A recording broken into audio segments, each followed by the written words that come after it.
Instagram Live on Facebook with a new background, 4 different images, and we've got scrollers, guys. We've made it. We've got scrollers. Love it. Happy Thursday, guys. How are we doing? Very, very well. Yeah, doing well.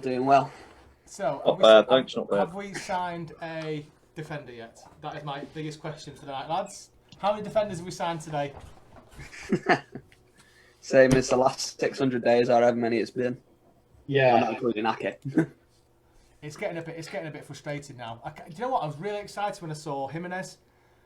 Really excited when I saw we put a bid in for him, bid was rejected. Have you seen his injury record in the last 18 months? Yeah, I wasn't aware of that. He's only managing about 15 games a season, which is highly concerning. Worrying. Yeah, understatement. And that's you know, we're not after another John Stones, thank you very much. No. So, you know, what's the answer to what's going to be the answer here? We can't find an injury-riddled defender. We just can't. We surely we're going to end up back to square one again for next season. It's such a strange one, isn't it? The thing which is just still infuriating me is the whole Koulibaly thing. With all I keep hearing now is City don't want to deal with Napoli. City don't want to do this with Napoli. City's still upset with Napoli over Jorginho and all of this. And it's like, if we didn't want to deal with Napoli, why did we ever inquire about Koulibaly in the first place? Yeah.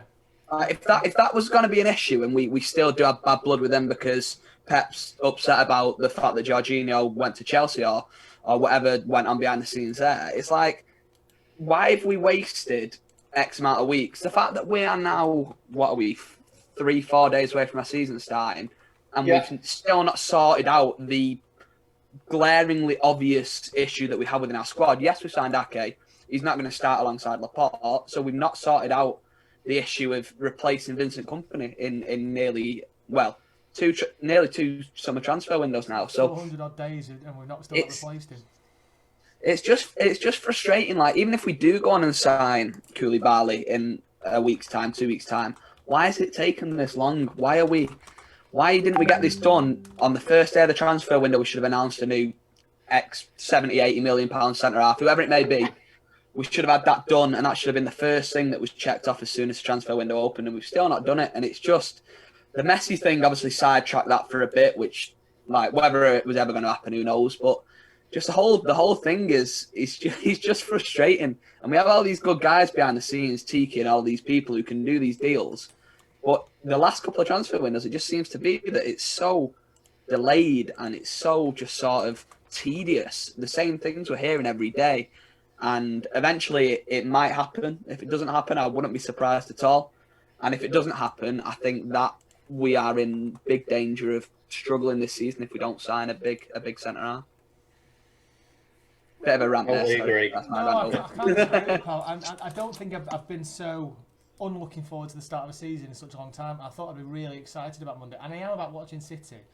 I'm just going in with the mindset of I'm not expecting anything. I'm not expecting us to win anything this year because I don't feel like we've strengthened. Yes, Ake is a good signing. Yes, Torre is a fantastic signing. I'd rather come to us than anyone else, but I don't necessarily. We've not plugged the holes of our issues from last season, and that's the worrying thing for me. And I'm not overly keen on Koulibaly. The thing with Koulibaly is, you know, I've not seen everyone on Twitter and Facebook saying fantastic signing. In fact, it's probably about 70% against saying actually this lad's 29, we're spending 80 million quid on a 29-year-old. What's that all about? And then there's the injury record with Jimenez, etc., etc. And I'm just not overly. I don't know if is there any defenders out there that you guys would think, do you know what? Actually, if we signed him, that would be a really good signing for us. Bonucci. Bellucci. Who did he say, Lee? Van Dijk. Oh. A 200 million bidding for him. I'd have him.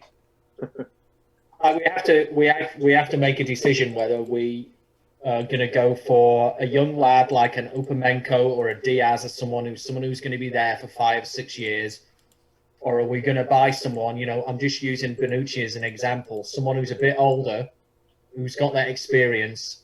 Garcia's not gone anywhere yet, and if he doesn't, we have 12 months to convince him to stay. That can be a guide to Adesbayaro, but it sounds like he's going out on loan. Harwood Bellis, but it sounds like he's going out on loan as well. That he could even be a great influence, an older player on a John Stones as well, who we know now is staying. You know, can he get his mojo back and get back in that team? So that's the decision we have to make. What we're going to do, we're going to spend a load of money, or are we going to go for experience and spend it on the wages?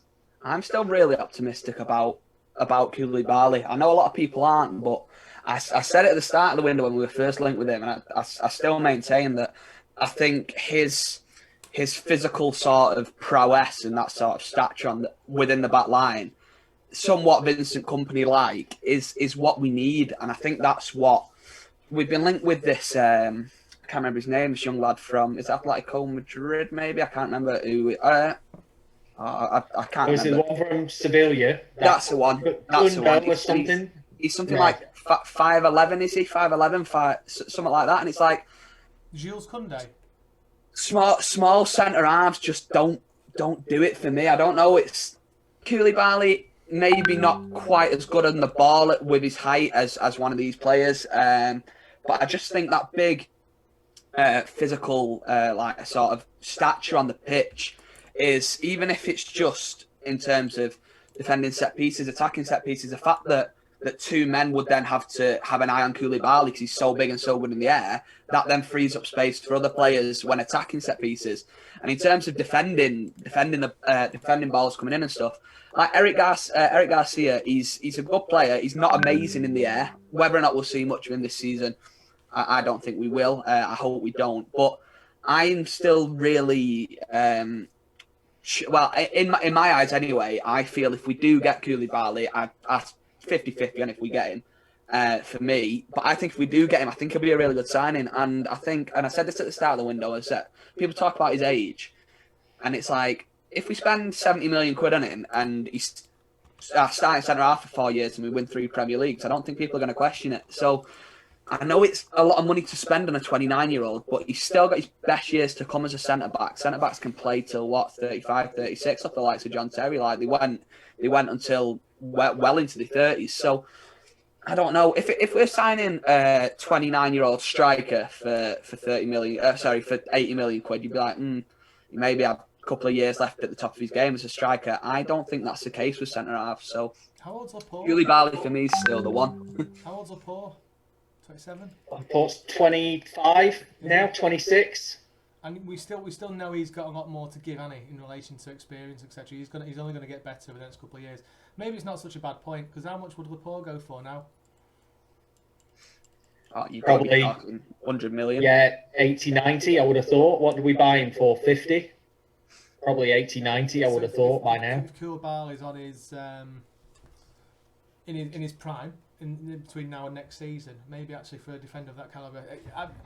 The problem with this is I don't watch enough continental football and see him play. All I've seen is the Champions League games where he's had an absolute shocker, and you can never really judge somebody on that, can you? It's not fair. Or is it? I think the one game I see him, I think it was against Barcelona, and I know obviously against Barcelona you're going to be, they're a great team, but he did look like a donkey, I must admit. In that one game I see him, so I don't know, I'm reserved. Yeah. Like you say, and I know, two-team league week in, week out, you don't know, do you? I know Chris and Dan have said this a few times, that Italian league, it is slower. So you've got the build up to the game and getting shots on target is slower than the Premier League. And I think their concern is, which I probably share, is Koulibaly coming into our league and struggle a little bit at the speed of the game. And, yes, could he get used to it? Probably, but if it takes him 6 months, well, that's half the season gone, and we're out of cup competitions because Koulibaly isn't up to speed with it. So I don't know. I'm with Tom that this should have been done. Whoever it was going to be, it should have been done on day one, so that player can get used to Pep's style of play, get used to playing with those players around him. And even if we bring in someone now, we know it takes several months for a player to get used to Pep's system. It's going to be a struggle. Why are we taking so long now? What's happened with our transfer policy over the last couple of seasons, where we're not going out straight away and sorting the issues out straight away. Have people got wise to it? Are there just not as many good players out there for what we need? What do you think? What do you guys think is the actual issue here? I think the expectation for us to sign massive players is too big. Like, you think, put yourself as a manager, you know, you've got to sign this defender. Everyone knows we've got to sign a defender, but unless you're signing a world-class defender, people are going to be, as we are now, like, you know, what we signed Daki for, or why are we signing Koulibaly? So I think there is, especially defensively, there's not that many world-class defenders about, I don't think, at the minute. But so then it goes back to your point, do we then bring in the youth and try and get on? Personally, I'll bring Bonici in if that's a possibility. Get him to work alongside your youth team, your youth players, try and coach them, and that experience pays for itself then. It's funny, isn't it? Because you Bonucci, is that not a similar type of issue? Is he available, one, and also what's his age? How much would he cost? He'd cost a lot in wages, wouldn't he? He wouldn't cost that much in the upfront fee, I don't think. I think Bonucci'd be No, some wages. He's 33, and for me, he's just been there and done it.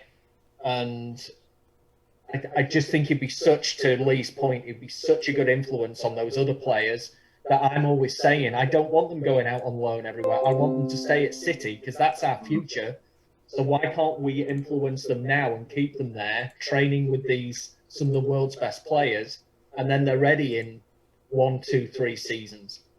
I really feel strongly that it puts players off their game when we send them out to Girona or wherever. No, and then expect them to come back. Like Angelino is a great example of that. We buy him back, and what happens? He said on Twitter now he wasn't given a run of games. He got the odd game, wasn't able to show what he could do, and now he's gone again. You might as well do that. You know what I mean? It's like you say, you might as well. Yeah, I think he'd have been quality if we kept hold of him, got him the right training, and you know. I mean, I personally myself defensively I'd want to experience one as your Premier League day in day out in cup games, then bring on the youth, you know, depending how far we get, and train them up, and eventually you'd like to think they'd step into that role as the number one centre back. But do we have that sort of quality available in the youth setup? That's the next question. I think here's the other point, Tom, I want to make as well on this. I really think that Cast has had a detrimental effect on City as well about their transfer dealings. That there is that nervousness now about how much can we spend. Are we going to get in trouble, financial fair play, if we go out and spend 90 million on Koulibaly or whoever it might be? That, we don't want to be up in front of UEFA or CAS, in 2 years' time. And I think there's that hesitancy with City now that whatever we do, we're going to have to tread really carefully so we don't put ourselves in that position again. And I'm sure Tixty's been probably told that in his transfer negotiations that no, we're going to get in trouble if we do X, Y, Z. So you've got to keep here. And if it goes above 60 million or whatever, you've just got to walk away from it. On Facebook, especially Nigel O'Driscoll said realistically, City should have gone all in to sign De Ligt before moving to Juventus. There's loads of scenarios like that where we think we should have got in there first. Why are we not getting in there straight away? And Nigel Fenu, I think that's how you pronounce it, he's just put youth. And yeah, Dan, Dave, you're always gonna bang the drum, aren't you, when it comes to youth? So there's a fine line though between youth. There's a big fine line between success and youth, and I don't necessarily know where I stand on that at the minute. I think. Sorry, mate. Go ahead. All I've ever said is that if we've all said at the start of this that we're a little bit concerned about how this season's going to go for us anyway. That we might not win any trophies. All I've ever really said is that unless we give youth a chance, how are they going to get that experience over the next 2 or 3 years? So we then can become, start winning trophies again. And we would have a nice. I'm not saying replace Kevin De Bruyne and Edison and whoever else with youth players. I'm saying, can Doyle, can Harwood Bellis, can Adebayor, can Garcia, etc. start being blended into that team in cup games, etc., and give them that experience rather than us just spending another ton of money or sending them out on loan. That's all. Can we give them that experience to see if they are going to be ready? to do a title assault in the next 2 or 3 seasons. That's all I mean. What's your thoughts on the Adebayo situation? Anyone? I'm gutted for the lad because he's he's a Manchester lad. He's been there since he's 8 years old, I think, from the academy. Everywhere he seems to go, he seems to get good recommendations, and that he's played really well. And I really thought this summer he was coming back and he was going to have a real go. And I just feel sorry for him that he can't stay and at least get a League Cup game or something like that to show what he can do in blue colours. Can I ask you a question? And this, I'm trying to play devil's advocate here, as you know I can do. He's been linked with West Brom, Everton, and one other club. Who was it? Doesn't matter. Similar size clubs. He's not linked with United, Liverpool, Arsenal, Chelsea, Juventus, Madrid. If he's being linked with those clubs, and even there's talk of him leaving, does that not tell everyone he's not good enough to get a place in our team? And we're using too much sentiment for the young lads. Because I think that he probably was given the option. I think he was probably told by Pep, yes, you can stay. You might get a game in the League Cup. You might get a game in the early rounds of the FA Cup. But I think I agree with you in that he looked good at Blackburn last season, playing in mid-table Championship football. And then he played, was it West Brom at the season before where they played him at right back? I don't know why they played him at right back, but he never really looked the part there. And I think he's at that stage of his career where I think for him he's got to make a decision on a personal level. In that I think he might even realise himself that he's not quite good enough to be playing at the top end of the Premier League, and that for him, if he can go and move to a West Brom, a West Ham, or one of these clubs, get some game time and improve as a player, then maybe further down the line he may have a chance to play at one of these higher level clubs. And I just think this move for him, as frustrating as it is that he hasn't got an opportunity at City.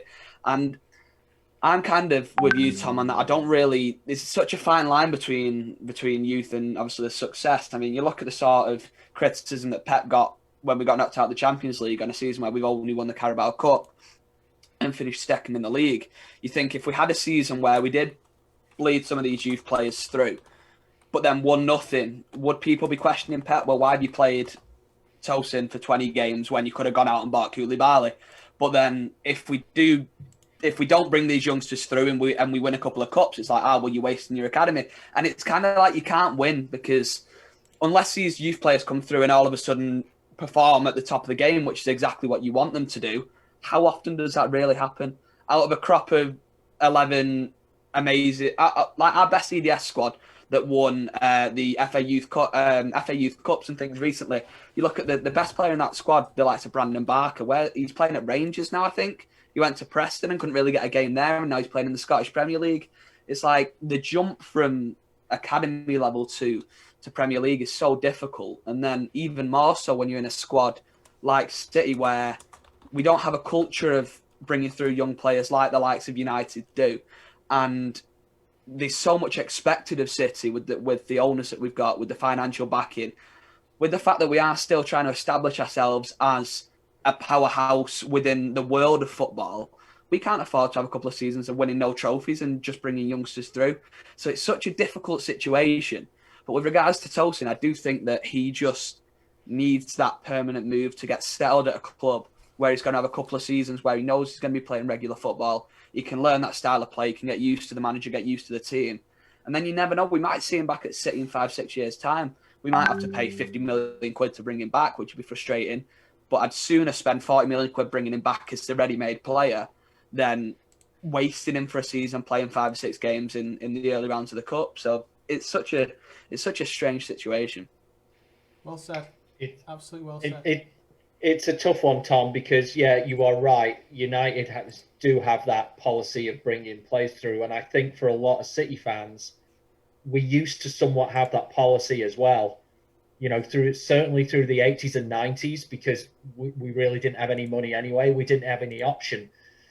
But we brought the Redmonds and the Whites and the Flitcrofts and the Lakes and whatever through, and I think a lot of City fans, and I include myself in this, that pine for those times a little bit where we do bring those local lads through who love the club and give everything. But you're exactly right. It's that balance of what do we want to do, and Yeah. I think a lot of City fans, that's why we all idolise Foden, because he's that local lad who's actually made that breakthrough. And we want Tosin, we want Doyle, we want Bellis to be given that opportunity like Foden and become part of that first team. And so we don't have to go out and spend 40, 50, 60, 70 million. Yeah, I was just going to say, you've only got to look at Foden to realise, how it means to the fans to have a local bloke playing, like, because everyone loves him. He could have a real off game, it'd be like, that's all right, it's Foden. You know what I mean? But if, your £80 million player has a crap game, it's like, what's he doing? But, you'd have a soft spot for him, definitely. If City were to field a Academy 11 from the last 5 years, I'm asking everyone on this, I'm not asking for answers now, who would that team, what was our best 11 and 20-man squad out of the Academy from the last 5 years? Right, that's one question. Another question would be, where would that team finish in the Premier League? So we've got some really good academy players. We've got the Sanchos, etc., etc. So there's some good talent that's come through our academy. Where would that team feature?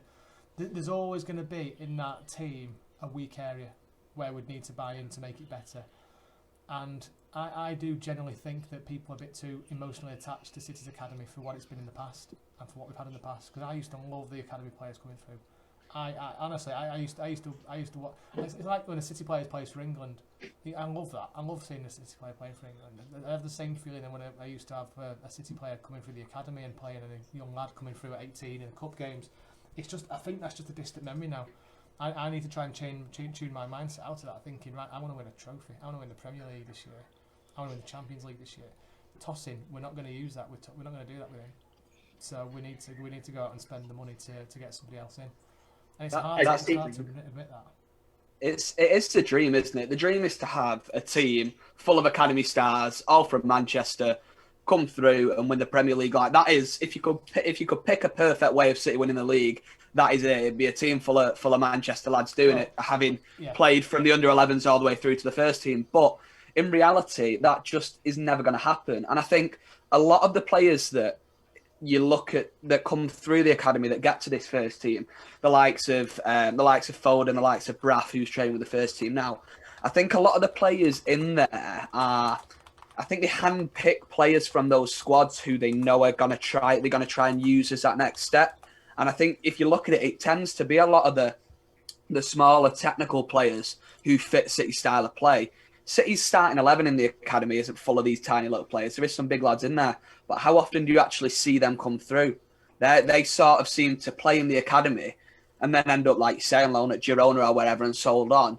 Whereas it's these young technical players, the smaller lads, the Braffs, the Fodens, the Doyles who play the intricate football, who are the ones who are the stars, who they build the team around in the EDS so that they can then transition them from the EDS up into the first team. So I just don't think it's ever realistic to think that we will ever see a City starting 11 in the way that the game's run at the minute with more than one or two academy players within the squad, let alone starting. So it's strange. I think if you, on asking your earlier question, I think if you took the EDS side, the best of the last 5 years, and put them in the Prem, I think they'd be in a relegation battle, because I don't think we have enough top quality players in the EDS squad. As good as they are in and around other EDS teams, I don't think we have enough of that top quality that are ready to make the step up straight from City, and that's why you see them go on loan to a CFG team and then sold on from there once they've got some game time there. So does Jan Kulto surprise you going to Girona?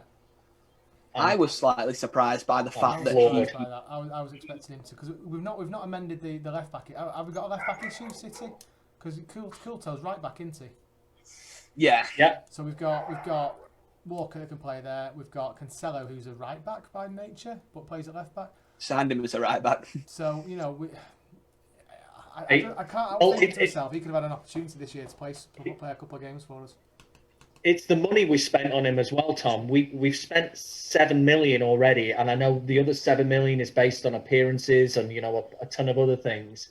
But that's £7 million that you've spent on a player that you're immediately he's gone, and he's off somewhere else. Yes, there will be in constant contact with Girona, but there's nothing like them being at the actual club, particularly when you've spent that kind of money and they're in your backyard and you can watch. Well, let's see how he does up against Foden and De Bruyne in a training session. Let's see if he can cope at this level. And I am floored for that kind of money that we spent. Who apparently he's the next Dani Alves. We've sent him out on loan to gain experience. Why isn't he at City when we've spent that kind of money on him? It makes no sense. Why has Pep not done a Phil Foden type scenario and continue and pumped away with him, saying no, you're not going anywhere. You're going to play your games. You're going to play the cup games, and done what he did with Phil. There's something there, isn't there, behind that? And I think Dan mentioned it. Admin Dan Fielding mentioned it the other week, and somebody else has just mentioned it on here. That if somebody mentions you're going to Girona, your days are pretty much numbered. That's terrible. Is that what we're? Yeah. Is that the mentality of what's happening now? Where if you both buy City and you go out on loan, never going to be seen again. I really hope that's not true, because I read all the papers just as much as you, Dave, about Jan Kulto. And I thought to myself, right, we've got a cracking player here. 2 months later, he's out on loan. Did he even come to Manchester? I think he was there because I think I saw some report that Jesus had kind of showed him around the city or something like that, and then he was gone. And it begs the question: if Jan Couto had known that he was going to go to Girona for at least a year, if not more, would he have signed for City in the first place? And I don't know if he would have done. I would imagine they'd have told him that when he signed. I think, you're going to come over but spend a year on loan. I don't know. I can't see you'd be annoyed, wouldn't you, if it's yourself? I can't see I wouldn't have told him, to be honest. But you never know what happens behind the closed doors. No, I'm thinking now. Does this mean that? What does this mean in terms of? Because you talked about, obviously Cancelo's been playing left back. We've got Mendy as a left back. Ake can play left back. Does this mean that Pep's maybe looking at? Because I thought Cancelo would be our starting left back and would start the season at left back. I thought he might start over Mendy. But thinking about it, if that was the case, Walker is our only recognised right back. He's not going to want to play Cancelo left back to then have to move him if Walker gets injured, suspended or so on. Does that mean that maybe Mendy is going to stay at left back and that Cancelo is going to be used again, primarily right-sided as a backup for Walker? Because I can't see him running with 3 left backs essentially, and Cancelo, Mendy, if Zinchenko if he stays, and then even Ake as well. But with only 1 right back, that just seems like quite a strange thing, because we've not been linked with any right backs. There's not been talk of us signing any right backs or any other right backs coming through the academy ranks. So that just seems quite heavily weighted. I know we've had more of an issue with our left backs and our right backs in the past, but if Walker goes and does his ACL and is out for the season, then what happens if we've not got a backup right back if he's wanting to play Cancelo on the left? It poses all sorts of questions for how Pep's thinking of tactically managing this team going into the season. It's a strange one. It really is. Yeah, well, I'll throw this at you, Tom. Is there a possibility that he's going to do a back 3, to your point, and he's going to put Walker as a right-sided centre-back, and he's going to have wing-backs instead, so then he can fit Ake in, maybe. And I'm just throwing that out there as an example. You don't know. I do hope not, 'cause I hate a back 3. We tried that before. It didn't work. It was... Oh, no. I don't know. He might be planning it, but yeah, I hate back 3s. Well, I hate us playing back 3 anyway. Yeah, we're not a defensive team, and certainly not under Pep. I mean, and he was completely found out in the Champions League, trying to play a little bit more defensively. But to Tom's point of how we're going to set up defensively when we don't have this right-sided centre-back signed yet, and if that is even going to happen, Walker has played there for club and country. We want to, maybe Cancelo's going to go back to the right, to Tom's point, to free Mendy up, or Zinchenko to go on that left. more as a wing back rather than a left back. I'm just saying that's just a possibility of what could potentially happen. See, I don't think we'll play a three at the back, and I don't want us to play a three at the back. But when you look at the goals we conceded last season, a lot of goals tend to come from teams getting in behind because our defence isn't the quickest. Now, I don't think he'll play Walker as a right-sided centre back unless it was like an absolute necessity. But he did okay there for England. He's flipping quick. Obviously he's now getting into his 30s and he will start to lose a yard of pace. If he was happy to start adapting his game to play as a centre-back rather than a right-back, I don't think he'd be the worst option to play as a centre-half for the fact that he does have that extra yard of pace over any of the centre-halves we have at the club because he is just so quick. And you look at when Fernandinho played down, like I say, I don't think Fernandinho did a bad job at centre-half last season. But I think of like the Leicester game when we played him at home and Vardy scored after about 10 minutes and he absolutely burnt Fernandinho, left him on toast and got him behind. And it's like, if Walker was playing there, he wouldn't have got past Walker that easily. So it's a strange one. It does pose that question as if he is going to try and play a three at the back or adapt Walker's game. I don't think it'd be the worst thing. I don't think he will do it. And I don't think it's something that's really on the cards. But if it was, I think Walker could do a job as a centre-half. The older he gets and the further he progresses at sea. I've never seen Tom in such deep thought before. I tell you, I've shaved and all of a sudden I've entered a new world, mate. I don't know where I've gone. We've got a scenario where we've got Mendy, arguably on his day one of the best left backs in the world, but he's not been for City. No. So he's got a big season coming up. He needs to stay injury free, and he needs to have a good run of games. And if he's injury free and plays as well as he can do, he's not going to lose that left back position for the big games, right? Do you know what? It's frustrating, Mendy, because when he first signed for us, that first half season before he got the injury, he was absolutely amazing. As soon as he come back from that injury, I think he got a bit too involved with the social media and trying to be the class clown a lot, and he's never been the same since. But then, like you say, he'll have a game where he's incredible again, and if he could, like I say, keep that up for 4 or 5 games on the trot, it might build his confidence, and if he can carry on like it, then I don't see why he couldn't be first choice left back. People say, we need to sign on a new left back. I don't think we do.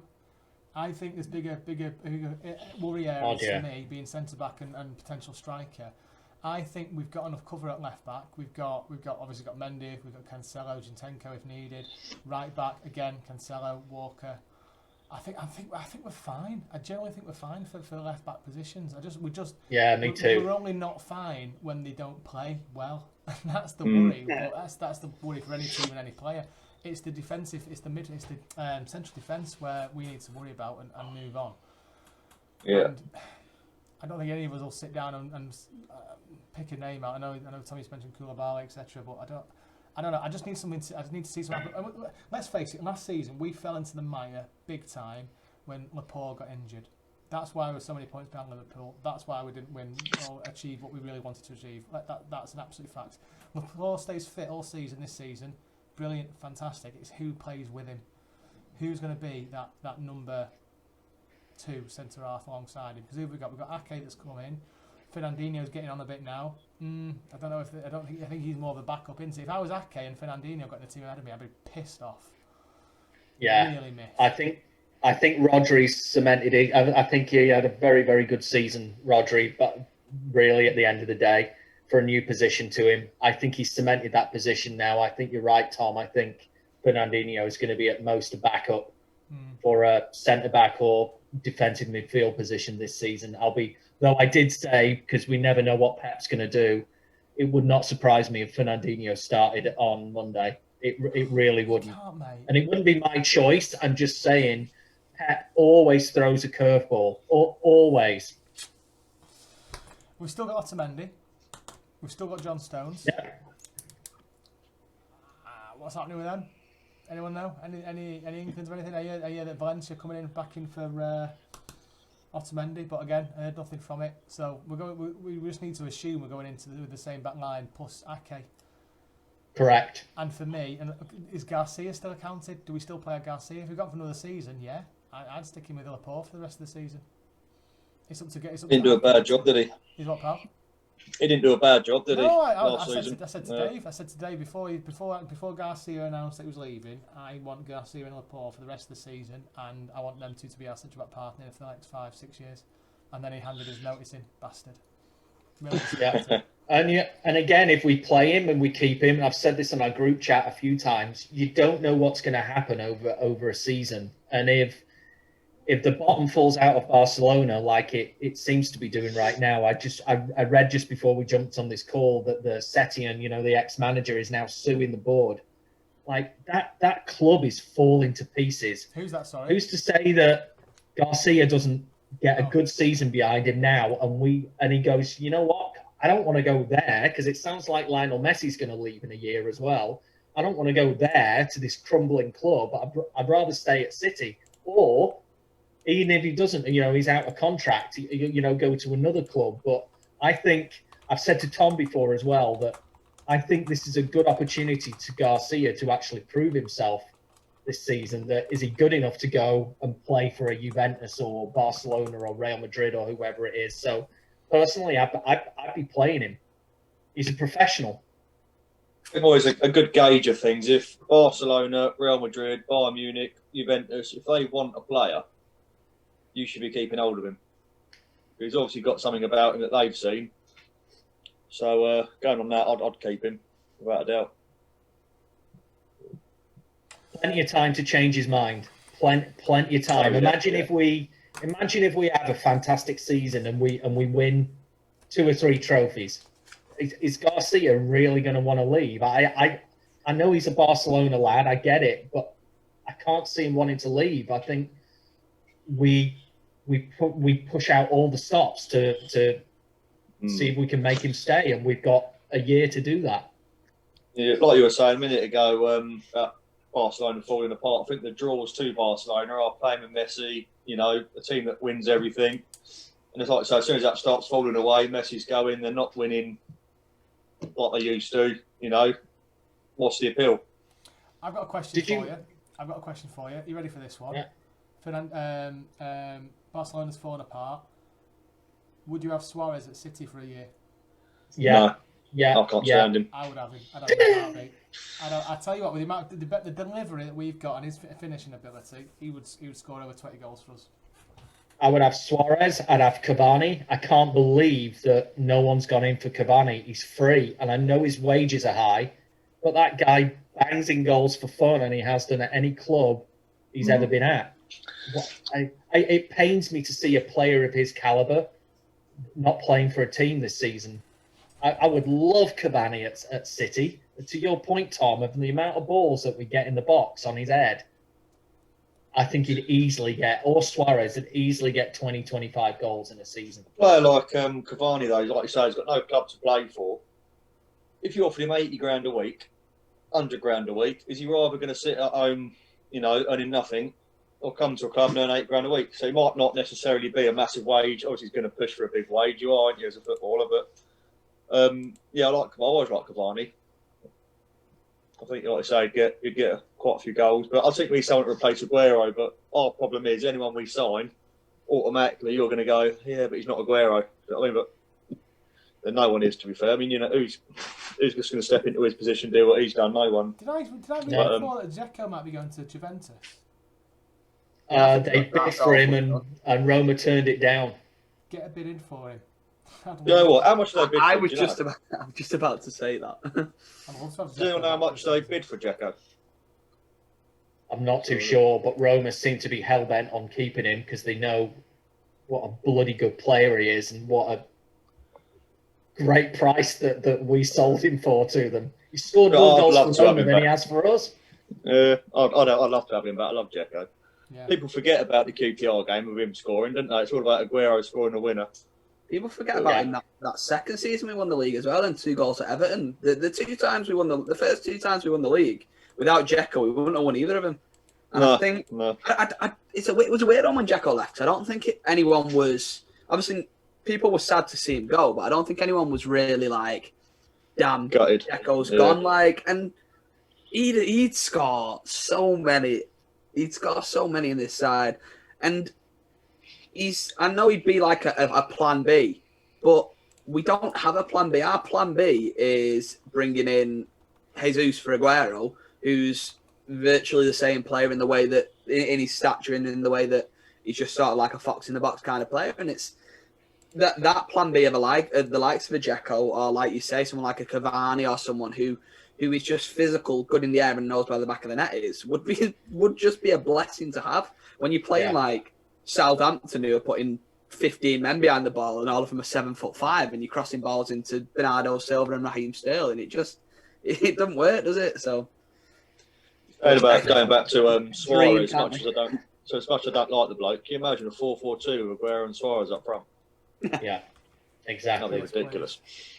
Honestly, Tom, I think that's my biggest hope for this season coming up. That, as Tom was just saying about having no plan B, that's my fervent hope going into this season, that we actually have a plan B when plan A, this beautiful football that we play, and we've played it for 85 minutes and we've not made the breakthrough, and it's 0-0, and we're obviously not going to score. Well, what can Pep do differently? Who can he bring on that's going to change that up a little bit? And we've never seen that in his time there, because he wants to play things a certain way. And I understand that.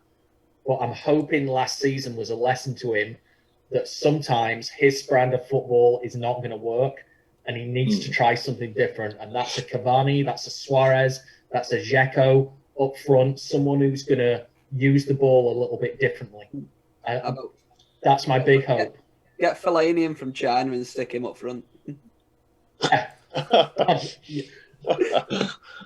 Only if he gets his I hear Wilfred Boney's going for free at the minute, is he not? He could do a job for us, couldn't he? Do you reckon if we keep it as it is, don't sign anyone else, no striker, no defender, get a trophy this season, where do you reckon Pep stands? I'm expecting the conversation from a journalist any time now, and he's going to say he's going to be leaving at the end of the season. I'm fully expecting him to say, this is his final year at some point in the next couple of weeks. Just am. Yeah, I can't. I think he would have signed by now, and I think they would have made a big fanfare of it, because it would have been such a boost to the club and the players and the fans if he was able. Yeah, I'm going to stay here till 2025 or whatever. He's not done that, and he's had every opportunity to do it over the last few months. I think he's gone, and I think there's probably behind the scenes. I think some people probably already know who our next manager is going to be as well. And that's maybe why we're not signing anyone now, and I've said that before. I said this the other day. We're not spending the money because we've got another manager coming in, and that's the worrying thing. And people call me everything under the sun, but I can't see any other reason why we're not spending money. It's all. I'm gonna to go from right after the cast decision that this is great. Now Manchester City they've got this war chest of 300 million. Now, and didn't we just did a new deal with Nexen yesterday, didn't we, as well? For the side of the arms sponsor, that's going to have brought in significant amount of money as well. It is there, and to Tom's point, we got a great deal with Ferran Torres. I love the way that deal was structured.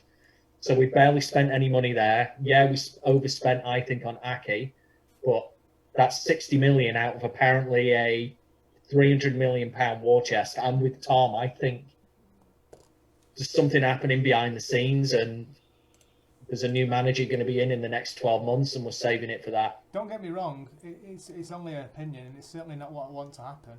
But I just can't help thinking there's something happening there in the background that's just not right. I can't put my hand on it at the minute.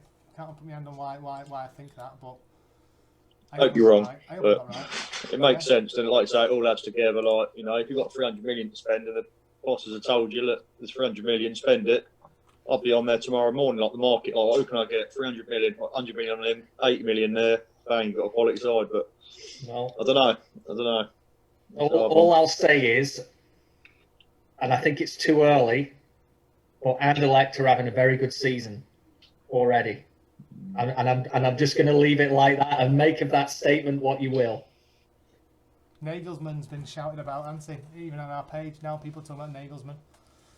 And if you understand Yeah, why, I just think I like him, and I think in terms of the next manager to replace Guardiola, I don't think we could look any further than him in the way that he plays a very, very, very different style to Pep, but he still plays such attractive attacking football. Just like he kind of reminds me in some respects of the way Mancini had us playing, in a bit more of a frantic style than Mancini did, just in the fact it's quick attacking football. I don't think Pep will go this season. I still think we've got a couple more years of Pep yet. But I think if Nagelsmann hasn't moved on from Leipzig in that time, and if he is still sort of thereabouts, then I think he's got to be the one that we go after. I think he's young. He's got his team playing good football. He's overachieved. I'm good, mate. So Are you? already, Yeah, so we- give him a good squad. we got give him there a good eventually, didn't we? transfer About budget, 4 and I months think after I- I first messaged you. Yeah, don't worry about it. It's fine. It's fine. How's it going, mate? What's that shirt behind you, Lewis? Failing that, Jamie Pollock's managing football now.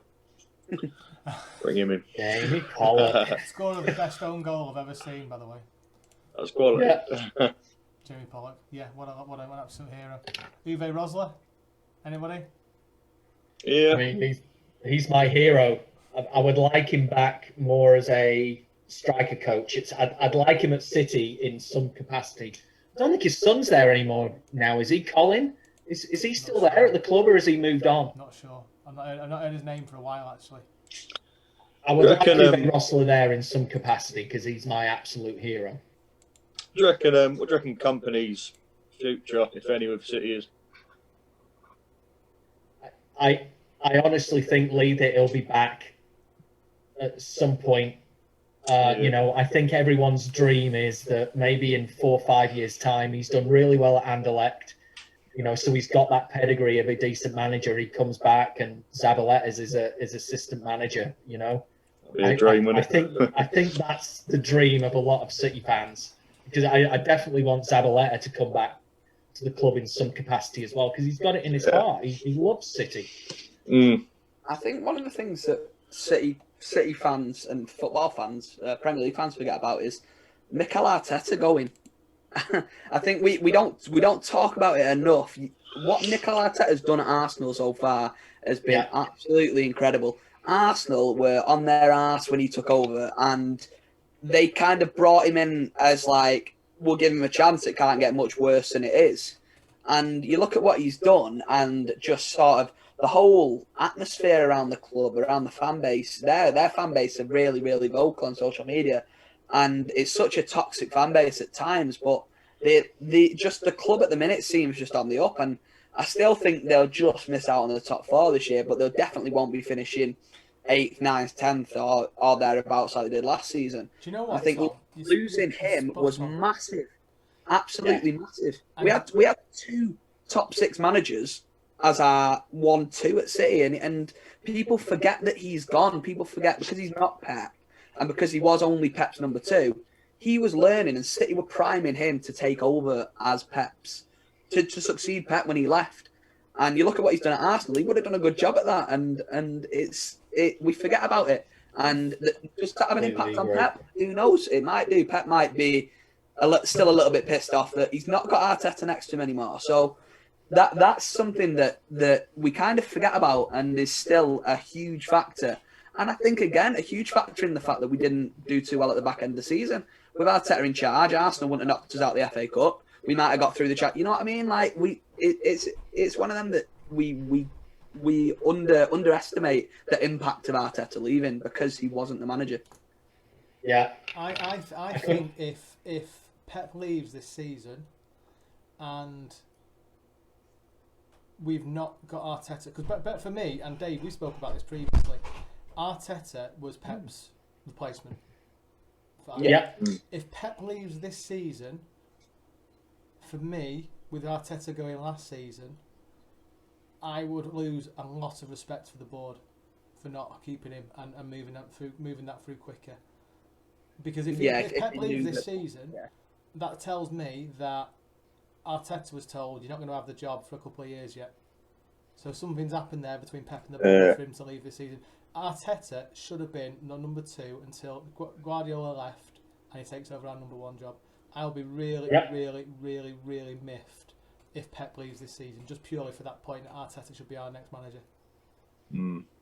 I'd be really disappointed with the board if that happens. Colin Rosler plays for NAC Breda. Thanks. Oh, really? Thanks. Is he loan or did he leave? Not sure. Yeah. I don't know. It's supposed to be a decent player, Colin Rosler. Right. So I'm going to flip this on its head for a little bit. Let's get on the positive side of things. We play Wolves on Monday. Okay. Yeah. Knocked out the cup by Stoke, by the way. Knocked out the cup by Stoke. We've not had the best run of results against them. I am feeling extremely confident we're going to beat them on Monday. How is everyone else thinking? I think we'll roll them. I really do. I think payback's going to be coming, and it's going to be coming hard. I think we need to put out a statement of intent. If we want to win this league, we need to be putting out a massive statement of intent on Monday night, because we've had another week's holiday on top of everyone else. We've said how we watch everyone else play. We need to go out there and we need to give them a massive spanking. Dave, what do you reckon, pal? How do you think we're going to fare on Monday? I actually think we're going to lose 2-1. And that's not I know Dan's had quite a go at me for saying that, of being negative, and I'm trying not to be negative. I'm just coming from the standpoint of Wolves were one of the teams that really found us out last year, and as we've just been talking about, we have one style of football that we play, and if we don't adapt, then what Wolves are going to do is let us pass that ball around. Let's remember Aguero isn't playing either. He's apparently still injured. So we're going to pass that ball around, and I think they're going to catch us on the counter, and I think we'll lose. I really do. But to your point, Tom, we need to make a statement, and if these are the type of games that you need to be winning, well, I tell you what, if we lose, that's a statement as well. That's a massive statement. Yeah, we're going to struggle for top 4 if we're going to lose, but I don't think we will. I think we'll win. I think I'm comfortable. I've said to you guys before, Sterling's going to be our top goal scorer. Sterling's going to be the Premier League top goal scorer this year. I think he's going to be his year. I think he's going to be absolutely flying. Aguero's not fit though, is he? I believe we heard the other day Aguero was going to be playing, but we've heard at the training camp that he's going to be injured. So that's going to be Jesus starting up front, or would he go for Sterling up front? What do you think, lads? What would you do? 4-4-2 it. Put them both up there. Yeah, I think it's going to be Sterling. I think I put my team on the group chat earlier today. I think there's going to be a couple of surprises. We know Gundogan's one of Pep's favourites, and I know we're not massive fans of Gundogan's, but I think he'll play. And we know immediately that slows our play down when that happens. I think he's going to have the 2 holding midfielders of Rodri and Gundogan. I think he'll have Mahrez, Sterling, and Jesus up front. I don't think Torres will get a game. I think he'll be on the bench. I think KDB will be that attacking midfielder, playmaker, so to speak. I don't think Foden will play either. And I really have this sneaky feeling that Fernandinho is going to play centre-back with Laporte. I don't know why. I just have this feeling that he's going to do. And if that's the team he puts out, which is going to be a little bit slower, that's why I'm thinking that we're going to struggle in the game, that they're just going to catch us on that counter. It'd be really interesting to see if Torres gets a game or not. Can't see it though. I think you're right. I just can't see him starting. And I'd see him coming on second half, but I don't think he'll start. I'm excited to see. Where do we think Foden's going to fit in the next few weeks with everything that happened with the national team? Which I believe should be totally separate to your club team. Do you think he is, I heard Mason Greenwood, they're making him train separately at United and whatever. I've not heard anything like that at City with Foden, but I think this is putting back at City a little bit, that we thought that he's going to be taking over from Silva, playing every game. Do you think this is going to impact everything that happened with England a couple of weeks ago? I don't think it will. I think as soon as you isolate him, like, say, Greenwood's got to train on his own, I think if you do that, all that's going to do is cause you to think, don't really want to be here. Do you know what I mean? Like, if you're on your own, obviously he's done wrong and, he needs punishing, but I think being sent home from the England camp was his punishment. He knows he's done wrong. And I think City as a club need to ignore ignore it, but do you know what I mean? Just get on with it, carry on, Yeah. leave it as an international problem. Absolutely. So you don't want to upset him. I'd play him 100%. I wouldn't have any hesitation. I think the best thing we could do for him is play him for 90 minutes. And I look at the Walker situation. Walker did the similar thing. Really, he did. So there's no issue with Walker playing and starting. Same with Phil. Start them both. Crack on. I'd start him. I think Phil needs to start. I think Pep knows Phil needs to start. Pep would put his arm around him as soon as he saw him. I hope so. I bet Pep's seen a few things in his time, and I bet he's got a couple of stories to tell him about things that players that have come through it. So this doesn't surprise me. He'll play. Yeah. I have no question about that. I don't see the point in punishing him at a club level. You don't gain anything, do you? For is breaking the quarantine, isn't it? That's but he's been punished for that already, and I just don't think you'll gain anything apart from the only thing you're going to do is maybe disgruntle the player, and then you're not going to get the best out of him. So they'd be stupid to punish him. Yeah, I'd start him 100%. And if that, I will say that if Pep puts out the right team, I think we can beat Wolves. I'm saying that I think we might lose if Pep puts, in my opinion, out the wrong team, that slower team, the Fernandinho, the Gundogan, where we don't progress the ball quickly enough, and we're not fast enough to get that ball back. Because we really missed out on that last season of, that 3 seconds of winning that ball back. That seemed to kind of fall away last season. We need to get back to that. And that was, for me, that was the most horrendous game last season at home to Wolves. I mean, they just battered us. We still could be playing them now and we wouldn't have scored. I mean, Traore that day just absolutely hammered us from 0 minute to 90 minute. I think one of the things with Wolves this season is that obviously they've still got all the big attacking players. They've signed a couple of Portuguese lads as they do, but that Doherty who's gone to Spurs is a massive loss for Wolves in the fact that he's such a good defender and he's such a good right back that he sort of, the thing with Traore is that he doesn't really get back too much. He's similar to the way Sterling is that he's kind of lazy coming back, and he's obviously got this burst of pace going forward.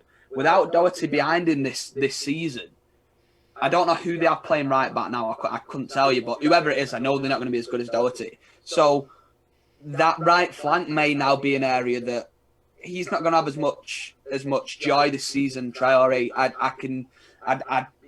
put my house on it. I'd say he won't do as well this season in the fact that he doesn't have that security anymore, and he doesn't. Yeah. And if teams see that and can exploit that and sort of make that right hand side from what was sort of right, we need to keep the ball away from Wolves is right because that's where they're gonna cause us the most damage. With Doherty on the overlap or with Traore getting in behind, is now sort of right. They're now weaker on that side. Let's go at them. Let's get Traore tracking back and sort of having to cover so that when they do get on the counter attack, he's got the full length of the pitch to go before he's even got any chance of causing any trouble. And I think obviously at home we were awful against Wolves last year. We were like you say, Dave. I agree with you. It was potentially our worst performance of the season.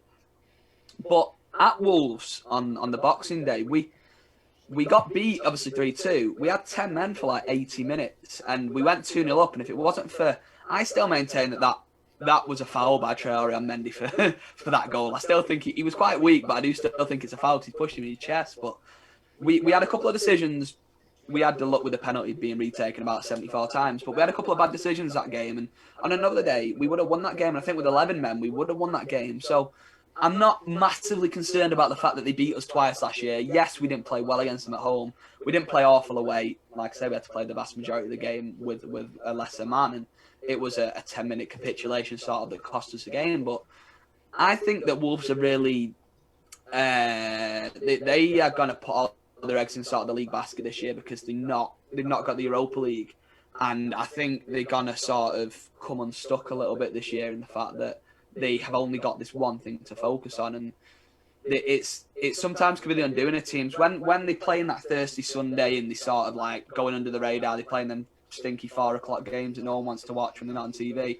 If they're in the spotlight a bit more and there's more expected of them in the league this year because that's their only focus, I think they might struggle a little bit. I think they'll come about 8th, 9th. I don't think they'll of drop any lower than that. But I think they're not going to have the season that they had last year. So let's have some predictions from you lads.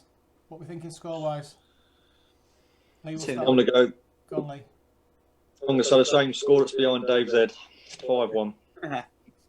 Hey, It's a sign. It's there for a reason, that is.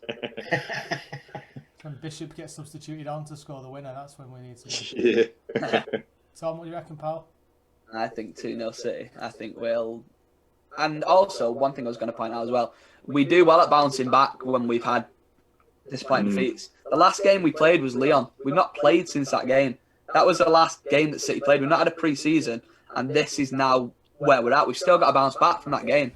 And the players are going to want to come out. The last season ended catastrophically. It couldn't have ended worse. We couldn't have ended on a worse note than getting beat by a team that we should have walked in the Champions League. And we still got this opportunity to come back from that game, slap Wolves, and be like, right, we're back. And I think we'll do that. I do think we'll come out and show that we want the league back, and I do think we'll do that on Monday. Nice. Dave? I'm not changing my mind. I think 2-1. I'm going to go. But and Tom knows this as well. Every time I go negative and say we're going to lose, we usually put in a performance. So I'm doing this for a reason, lads. I think we'll lose 2-1. I'm going for a 3-1 win. And admin. I'm happy to eat my words on Monday evening. Absolutely. If it means that City win, I'm happy to say that my prediction will be that we'll lose. Do you know what, though? That actually could, in a twisted way, be a blessing in disguise. Do you think if we go there and lose, especially to a defensive error, would that be enough to give them a kick like bugger? We're going to have to get a defender in here. Do you know what I mean? And it might get the ball rolling and actually make some signings. Better late than never. But mentality, that, pal. It is. But I hope it's on the back of an error then. There we go. Right, we're going to wrap this up, lads. Dan Fielding, admin Dan, has gone for 7-0. That's Dan Wood. That's his little socks. How are we doing, Dan? You all right, mate? Right, lads, wrapping it up. I'm going for a 3-1 win for City, just to give everyone a bit of an idea of what's going on. Chris and Dave, are you on tomorrow with Chris? I might do. I might join in on that. I know Dan's going to do. Fantastic. Dan as well for the preview show tomorrow night.